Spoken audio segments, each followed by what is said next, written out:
요즘 집안에서 고양이 키우시는 분들 많은데요. 지금 전해드리는 소식 눈여겨보셔야 할 것 같습니다. 중국에서 한 어린 여자아이가 고양이를 키우기 시작한 이후부터 심각한 탈모 증세가 나타나 병원 치료를 받기도 했는데요. 베이징 연결해 자세한 내용 알아보겠습니다. 임광빈 특파원. 네, 베이징입니다. 네, 이 탈모 증세 정확히 어떻게 나타난 겁니까? 네, 중국 광저우 심천에 사는 한 여자아이가 겪은 일이 중국 SNS에서 큰 화제가 되고 있습니다.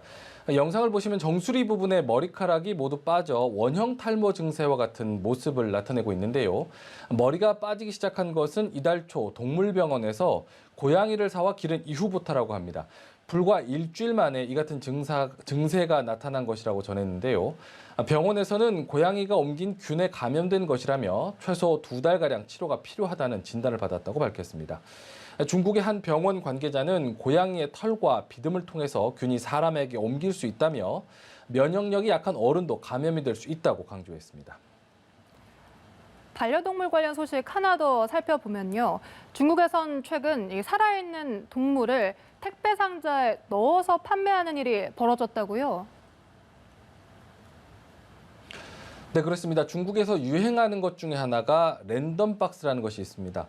택배 상자 안에 무엇이 들어 있는지 모른 채 배달이 되는 이른바 랜덤박스는 받는 사람에게 기대감을 줄 수 있다는 점 때문에 큰 인기를 끌고 있습니다.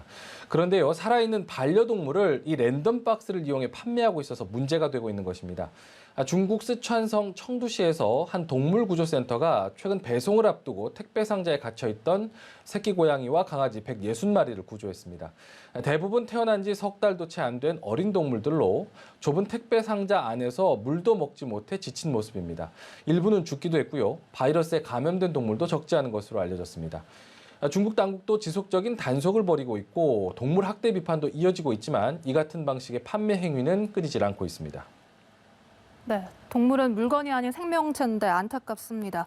그리고 중국에서 한국 아이돌 그룹 멤버가 주연을 맡은 영화가 무려 4년 만에 개봉을 한다고 하는데 이 소식도 전해주시죠.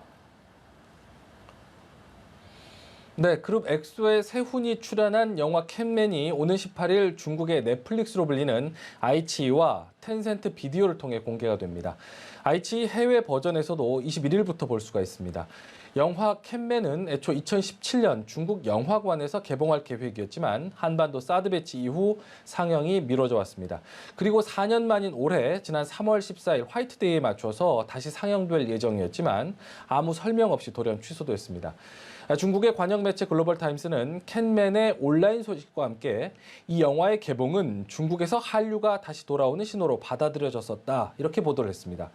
한편 이달 초 중국에서는 한국 영화 너의 결혼식을 리메이크한 같은 이름의 중국 영화가 개봉해 큰 인기몰이를 하고 있는데요. 지난 2019년 베테랑을 리메이크해서 3억 8천만 위안의 수익을 올린 대인물을 제치고 개봉 닷새 만에 한국 영화 리메이크작 역대 최고의 흥행 수입 기록을 깼습니다. 최근 북중 간 교역 재개에도 관심이 높은데요. 중국이 지난 3월 북한에 정제유를 공급했다는 내용을 유엔에 공식 보고했다고요. 네, 그렇습니다. 중국이 북한에 공급한 정제유의 양은 약 4,893배럴, 약 578톤가량입니다. 유엔 안전보장이사회 산하 대북제재위원회가 공개한 내용인데요. 한동안 대북 정제유 공급량을 밝히지 않았던 중국이 유엔에 공급량을 공식 보고한 것입니다. 지난해 9월 이후 6개월 만입니다. 2017년 12월 채택된 안보리결의 2397호는 1년에 북한이 반입할 수 있는 정제유를 총 50만 배럴로 제한하고 유엔 회원국들에게 매달 북한에 제공한 정제유량을 보고하도록 했습니다. 중국이 이번에 밝힌 대북 정제유 공급량은 북한이 연간 수입할 수 있는 정제유 총량인 50만 배럴의 100분의 1 수준입니다. 한편 그동안 대북 정제유 공급량을 톤 단위로 보고했던 중국이 이번에는 배럴 단위로 표기를 했는데요. 유엔은 대북 정제유 공급 상한인 배럴로 명시된 상황에서 중국과 러시아가 톤 단위로 보고를 하면서 대북 반입량 파악에 어려움을 겪어온 것으로 알려졌습니다. 네, 북한이 지난해 1월 국경을 차단한 이후 중국의 북한 관문이라 할 수 있는 단둥 지역의 경제가 상당히 어려워졌다고 하는데요. 이 소식도 전해주시죠. 네, 북한과 접해 있는 단둥 지역의 주요 관광지는 평소 북한 관광으로 큰 인기를 끌었었는데요. 코로나19에 따른 국경 봉쇄로 최근 큰 어려움을 겪고 있는 것으로 알려졌습니다. 홍콩 사우스차이나 모닝포스트에 따르면 북한이 국경을 폐쇄한 이후 북한 식당에 대동강 맥주가 떨어지는 등 북한산 제품 공급이 끊겼고 상점 대부분이 문을 닫았습니다.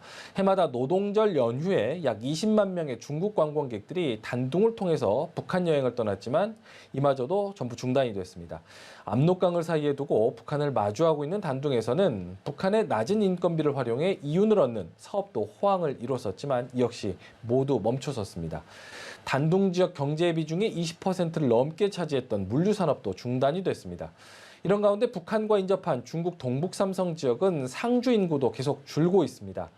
중국 국가통계국이 발표한 자료에 따르면 랴오닝과 지린, 헤이룽장성 인구가 최근 10년간 무려 1,100만 명 넘게 준 것으로 나타났습니다. 이는 지난 10년간 중국 전체 인구가 5.4% 가까이 증가한 것과 대비되는 상황으로 중국 삼성 인구 유출이 심각한 것으로 보입니다.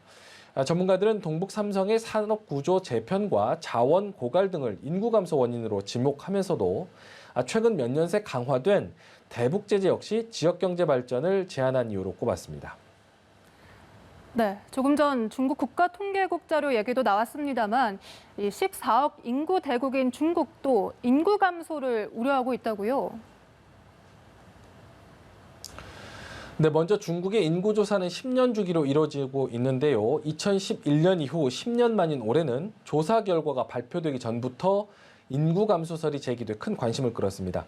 중국에서 1959년부터 1961년까지 이어진 기근으로 수백만 명이 사망한 이후 첫 인구 감소라는 말까지 나오면서 외신들도 들썩였습니다. 그러자 중국 당국은 서둘러 사실과 다르다며 2020년에도 중국 인구는 증가했다고 밝혀 눈길을 모았습니다. 다만 증가율은 0.53%로 1960년대 이후 가장 낮았는데요. 14억 명대를 유지하기는 했지만 인구 정점이 임박했다는 전망이 나오고 있습니다. 중국 당국은 인구가 감소했다는 일각의 분석에 대해 아주 민감한 반응을 보였는데 이를 두고 다양한 분석이 나오고 있습니다. 무엇보다 미국과 양강 구도를 형성할 만큼 중국이 성장한 배경에는 풍부한 노동력이 있었는데 인구가 감소한다는 것은 그만큼 경제 원동력이 약해진다는 것을 의미하기 때문입니다. 또 하나는 급속한 인구 증가를 막기 위해 1980년대 시행한 한가정 한자녀 정책이 결과적으로 패착이었다는 평가가 나오는 것도 부담으로 지적되고 있습니다. 뒤늦게 2016년 두자녀 정책을 전면 시행했지만 뚜렷한 효과가 나지 않는 상황에서 인구 감소는 중국 경제의 잠재 성장률 하락을 초래할 것이라는 우려가 커지고 있습니다. 지금까지 베이징에서 전해드렸습니다.